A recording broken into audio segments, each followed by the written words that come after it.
Power couple. Hey, hey. How you feeling? Feeling wonderful.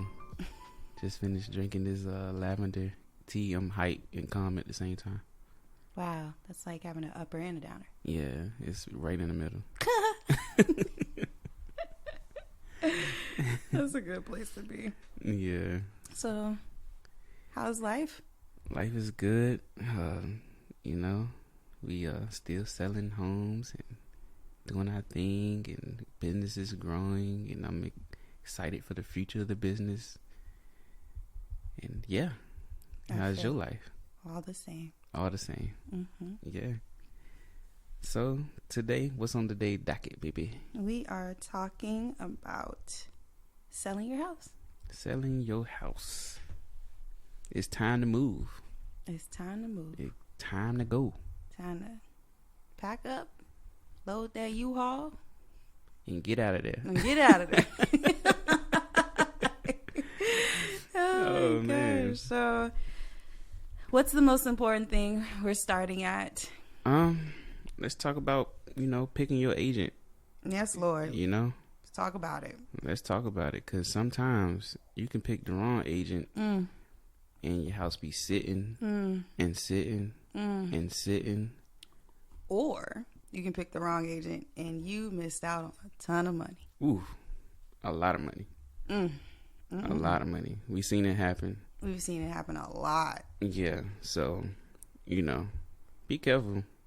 Yes. When you're picking an agent, I think it is important to make sure that person is giving you information. Yeah. A lot of agents are rushing to get to that appointment because they feel like if you see them and you like them, they'll seal the deal in person, and they may not double back and give you your comparative market analysis, and that lets you know where your house stands compared to other houses in the surrounding area, and that net sheet that lets you know how much money you're going to make after you do commissions, after you do maybe repairs, after you pay your closing costs. Yeah. Or the buyer's closing costs. Right. Sometimes. We're not in that status in the market quite yet. But, it may come back around where you have to pay for a buyer's closing costs because so many buyers and it's not enough, it's a lot of listings and you really want to get that house. So, we definitely seen it on the market where people, pick that wrong agent, or the house just sits because it's or priced they aggressively. Lose up on a lot of money. I say interview more than one agent. Yeah, the golden number is always 3. Always 3. And pick the one that you feel comfortable with that 3. Yeah. Try to fill it out. Yeah, we had a listing across town, and they interviewed 2 agents. We were one, and we had their house listed at a certain amount. Then they had somebody else that came behind us, and he told them that he could only sell their house for like $50,000 less than what we told them they could list the house for. Right. And the seller was panicking. She was like, what are we going to do? Like, do you think we got it priced right? I was like, look, we got it priced right. Yeah. And it went. It did. I mean, in a weekend. And if she had went with that other agent, she would have lost so much money. $50,000. Yeah. That's not to be played with. That's not to be played with. So it is so important that you choose the right agent. For sure. Definitely. And, when you're talking to agents, like you said, expect to have a CMA report. If they're not giving you the CMA report, right? If they're not giving you a net sheet report, if they're not giving you numbers, if they're not giving you numbers, they're not just giving you nothing. They just ready to list, take pictures, right? Raise your eyebrows a little bit because, something ain't right. Yeah. Look in the neighborhood yourself. Do your own research. Be proactive. Yeah. And see what your neighbor is selling their house for, or the person down the street or a street over. Yeah. But again, a good agent will do that for you. Yeah. And they'll give you really good numbers. They're gonna give you really good numbers, and you feel comfortable with those numbers, and do your thing with that. Yeah. So once you pick an agent, it's really important that you're transparent with that agent. Yeah, for sure. Let people know what's going on. Let them know. You have to let your agent in.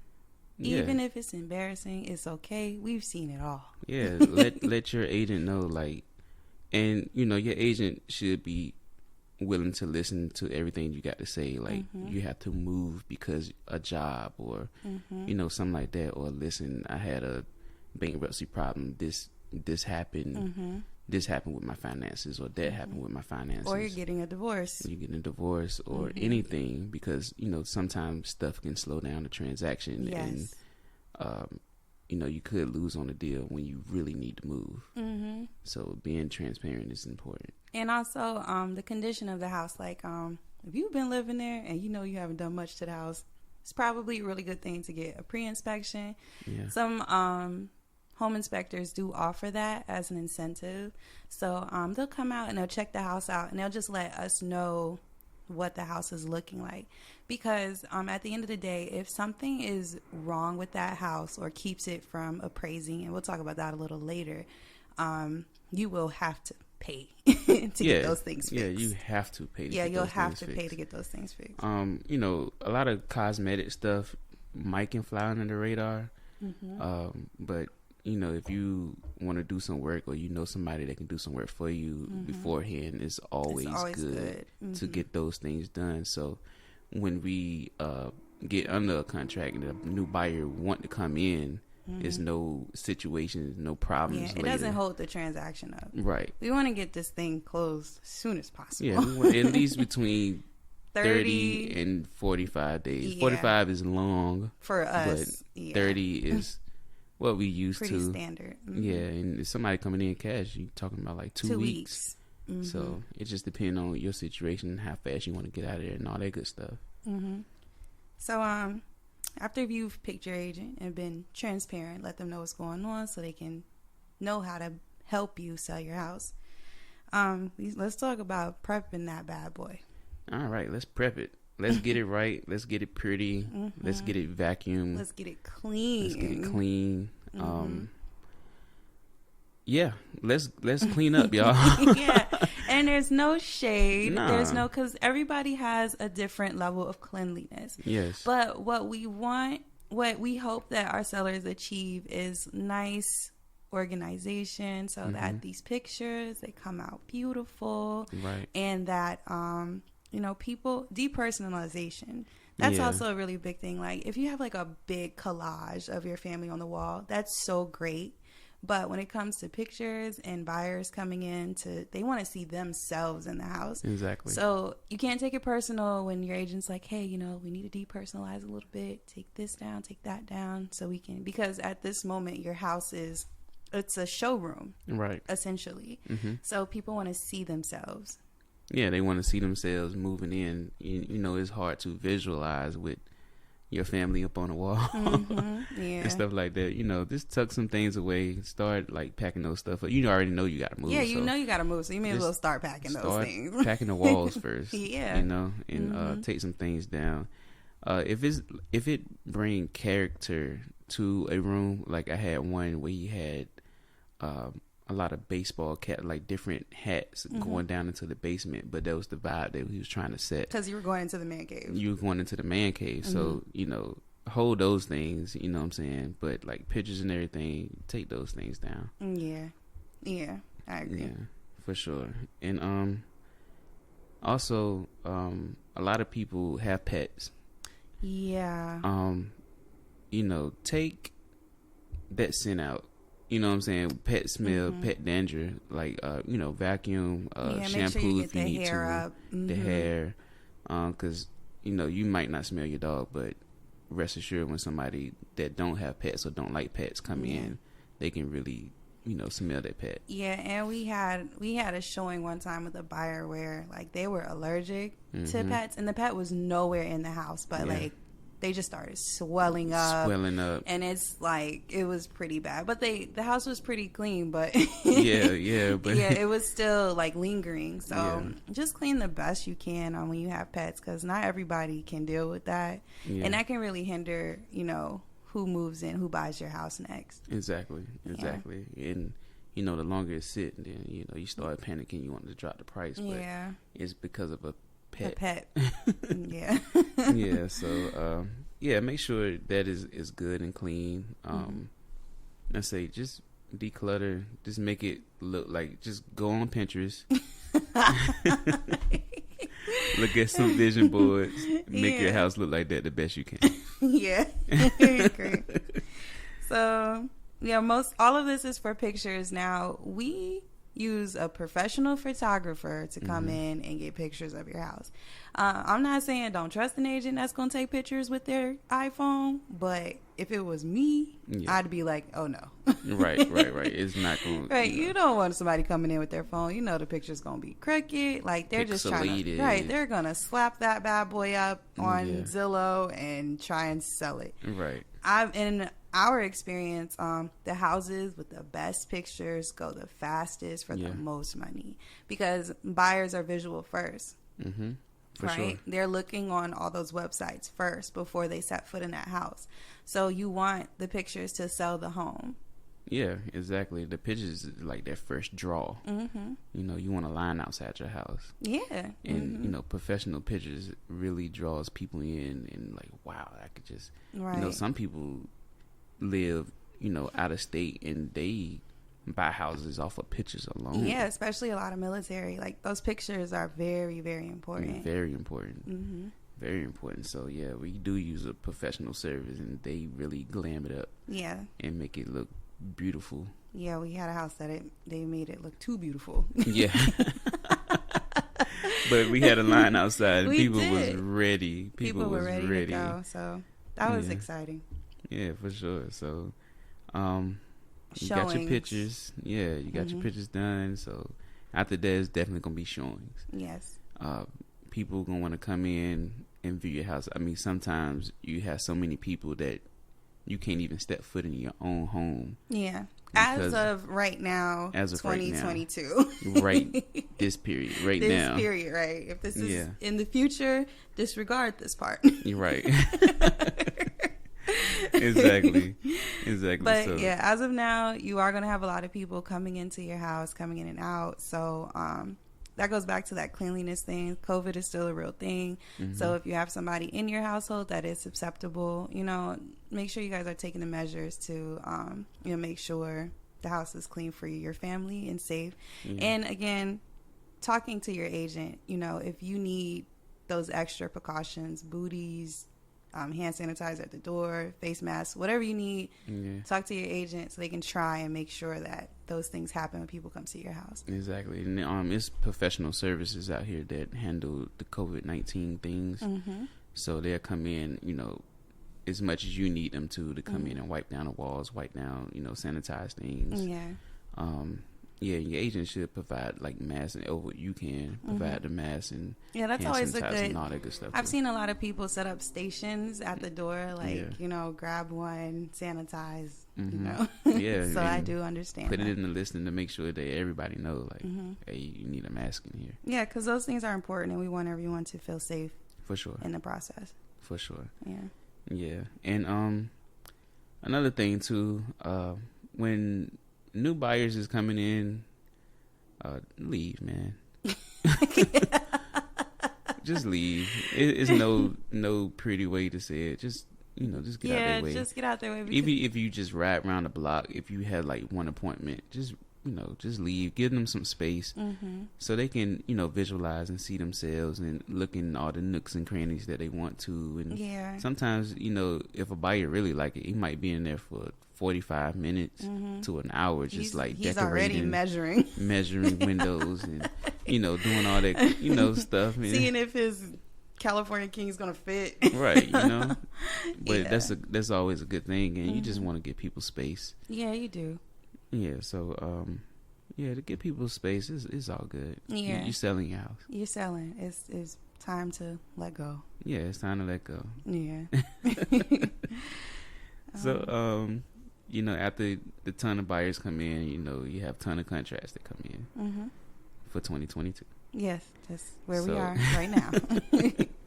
So after that, you know, your agent is going to present you with offers. I think it's important to understand the right type of offer that you're looking for. Yeah. I know during the pandemic, some people was going like $50,000 over. Foregoing their home inspections. Foregoing the home inspections, all that stuff. But they was not guaranteeing any cash. Yeah. You might have somebody that's guaranteeing a ton of cash. Like, even if it doesn't appraise, they going to still guarantee you that cash. So, just understanding the language. Understanding the language. Right. Because some agents don't write it correctly in a way that makes sense. Yeah. Or like, sometimes it just means nothing. Right. Because you can overbid something, but if it doesn't appraise, then it matter. It doesn't matter. Like, if the appraiser says it's only worth $250 and they went $300, like, that's not a real thing. It's not a real thing. So you don't need to even get excited about that. No, don't get excited. So, picking that right offer is important. If you have major issues with your house and it need repairs, you might need a cash buyer. Yeah, so again, that goes back to being transparent with your agent about the house, for sure. The condition. Be transparent. So if it's not going to pass like a VA loan or a FHA loan. Yeah. And usually the standards for both of those are in safe, habitable, living quarters. So handrails, holes in walls, flooring missing, things like that, holes in roofs, holes in the ceiling, things of that nature. Busted pipes. Anything like that could leaks.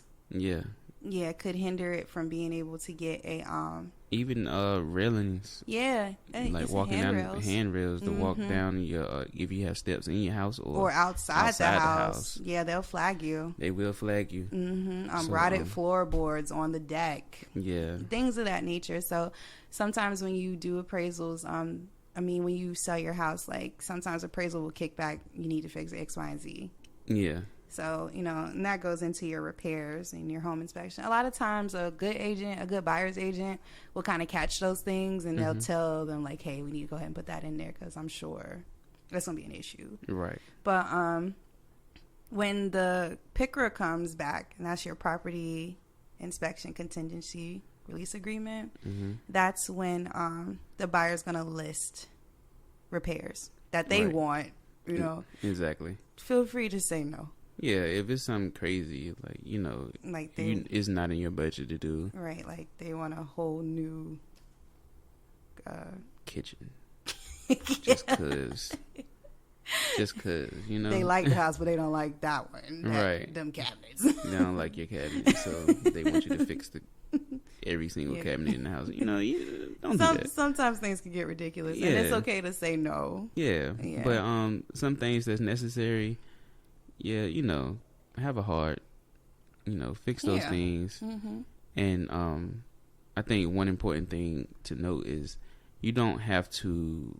I know in Virginia, you don't have to pay the person who's fixing your items up front. Yeah, you can get those repairs covered at closing. Yeah. So that's also something to consider too, because sometimes people sell and they don't have a lot of cash on hand. Yeah. So you can get those repairs covered at the end. Exactly. I think that's important because a lot of people will say no to repair items because of that. Like, well, I don't have $3,000 right now. I'm trying to sell this house.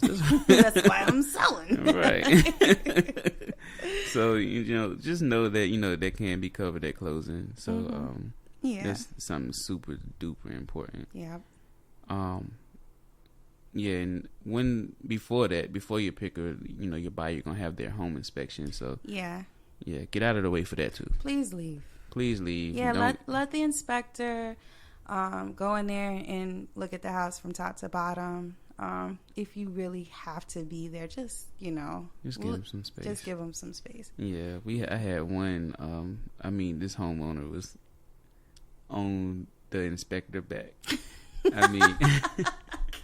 Everything he found, he was like, "Oh, nah, that's because of this." Like he felt like he had to explain himself. You don't have to explain. But he took pride in his work. But that was one of the best inspections that I had. Yeah. You got to remember, like, you can't take the home inspection personally because the inspector's job is to find things. It's gonna find any little thing. It's just gonna nitpick it. Yeah. I mean, even if you don't have like a anti-tripping thingy on your oven, he's gonna flag it. Yeah. He's gonna flag everything, but it's socket for the buyer's protection. Upside down. Yeah, I've seen a lot of things. Oh yeah. People be like, "What is that? It's gonna burn down." Right. Like, no, it's not gonna burn down. It's like $5. Right. Exactly. Don't worry. Yeah. So after all this, the next step is the appraisal. People always get. I think for sellers, it's the home inspection and the appraisal. Like, they're always on pins and needles. Like, oh my God, what if they find out? Right. So the appraisal job is just to come in there and make sure that the value of the home is there. They're just trying to find the value. Make sure that not your dirty laundry. Not your dirty laundry. Don't worry about your skeletons in the closet. They gonna look at your skeletons and shut the door. Yes. Okay. You know what I'm saying? So the purpose is to find the value in the home. So they gonna come check out the square footage, make sure it's all there.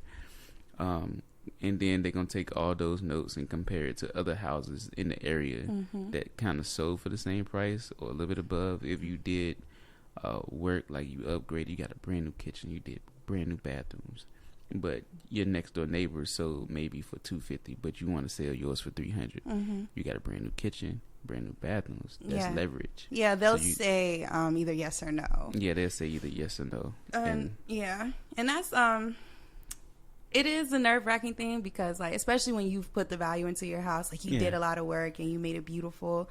So, you want that to pay off. Yeah, you do. That's why you do it, right? You can have a beautiful home and, equity. Yeah. So, a lot of people are always nervous about appraisal because they don't know if it's going to come back. It's like, do you think we set it too high? I don't know. What in the world? What do we do? But in the real estate world, the appraisal is like the Thor, and he got his hammer and he's sitting on his throne and he's that's like, how people yes see no, them, right. But appraisers are usually pretty chill people. Pretty chill. They just want to do their job. Yep, I'll come look at it. Yeah, so it's a yes or no. And one thing, if you do like a pre-appraisal, just know that appraisal lasts, but I think it's 6 months, unless you do work to your home. Yeah. So just know if you do a pre-appraisal, that appraisal number is gonna last for like 6 months. Question, because I didn't know much about pre-appraisals. If it lasts 6 months, but then like property values go up within that, you can always get it adjusted. Like let them know, like, hey, things that went up, man. Okay. Like, can you come and redo this? Okay, giving me some knowledge. Yeah, man, listen, son. Yeah, Mario's definitely the listing man. Like, I love listings. Yeah, I love buyers too. I just love it all. Yeah. Yeah, but I feel like you're a lot smoother on the listing side than I am. Yeah, I love the listing side, man. Yeah. It's wonderful. It's wonderful. So, they found the value, or they didn't find the value, and we do need to talk about them not finding the value. Okay. So, say we overlisted for $375, and then the appraisal came back $365. Then that's when we go in and do adjustments, and then it depends on the offer. There's a lot of factors in there. So if they came in, you went $375 and it's $365, then you have to do an addendum to get that price changed to $365. If that buyer guaranteed cash, that cash would go back in your pocket. They will pay that $365. But if they gave you $10,000 cash guaranteed, then that $10,000 is essentially yours. So it's still $375. True, because they said they'll meet the appraisal, or they'll meet their offer amount. Yeah, even if it doesn't appraise. So, say for instance, if you said at $375 and it's $370, then they only give you $5,000. Yeah. So yeah, so it's different factors. So that's when you know, knowing that offer, 2022. Yeah. June 2022. So you got to know what offer you're picking. Yeah. Mm-hmm. And it's always like right now in this market, it's always good to get that guaranteed cash. Yeah, if you can, you should. If you can, you should. Right. For sure. So after all the craziness and the panicking of the appraisal and the inspection, you kept your house clean and glorious. You depersonalized. Yeah. You and your agent got along great. Yeah, it's hopefully been a smooth transition. Yeah, hopefully it's been nice and smooth. Yep. Then you get to close. So before you close, please move out. Please move out. Please move out. When the contract says you're going to be out, okay? Yeah. If you need some time, we can do lease backs. We can do things like that. But again, talk to your agent. Yeah. Like, I don't know if I'm going to get all these antiques off this wall by the time. Right. Exactly. And that's okay. That's fine. fine. You just got to let somebody know. Don't wait till closing to be like, ah. Right. Exactly. Exactly. So, move out. Be, and be transparent. Because I know, sometimes when you move out, you might ding something. Might be a hole in the wall or anything like that. And the buyer will come in, and when they do their walkthrough, they will come and see like, hey, this is not right. Yeah, if you mess something up during moving, just fix it. Yeah, just fix it. Be transparent. Just try to get it done. We'll try to get it done quickly as possible before closing or after closing, which we can work things out. Yeah. So being transparent always helps. Yes. Yeah. Yes. Yeah. In life. Just transparency, man. Yeah. We are here together, y'all. Yeah. So I just want everybody to know too that everybody has different needs when they're selling their houses, and they're going through different personal things. Sometimes the move is great, sometimes the move is emotional, sometimes it's just not what you wanted, sometimes it is what you wanted. So talking to your agent and letting them know like where you are is so crucial, because as agents, you and I, we really care about our clients, so we want to make sure that you feel heard and things are being taken care of as delicately as they need to be. Yeah, for sure. Yeah. We're not only your agent. We are lending an ear. Mm-hmm. And we want to hear you out. Yeah. Like, is it a happy move?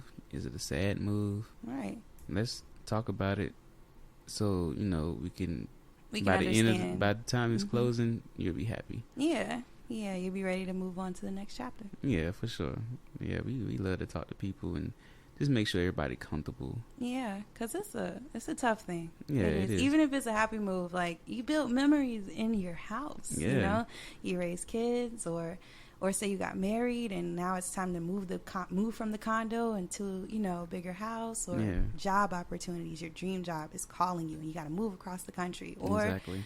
The military, you're getting orders. Yeah, you got to go. Going to Japan. Wow. Right, exactly. And like all of a sudden you're going to Japan. Yeah. Or, you're older and it's time to settle down and retire. Retiring. You want to downsize and all those memories in that house, but you need to downsize because, you're older and it's time for a condo. You're getting older and you got grandkids, so it's time to get a bigger house. It's time to get a bigger house so all your grandkids, Thanksgiving's be litty. Going to grandma's. Let's go.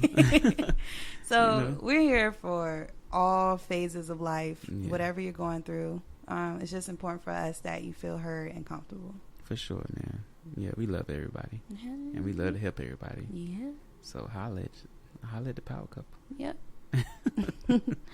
All right. Well, that's it. For sure, man. So where everybody can find you at? At Afros and Condos, and our business Instagram is The Power Couple. All right. And you can find me at Money Griffin on Instagram. Yep. We're on Facebook. Yeah. Website, thepowercouplerealestate.com. Yeah, for sure. Sign up and look at some houses. Hey, contact us, holler at us. We here. All right. Peace, love, and real estate, y'all.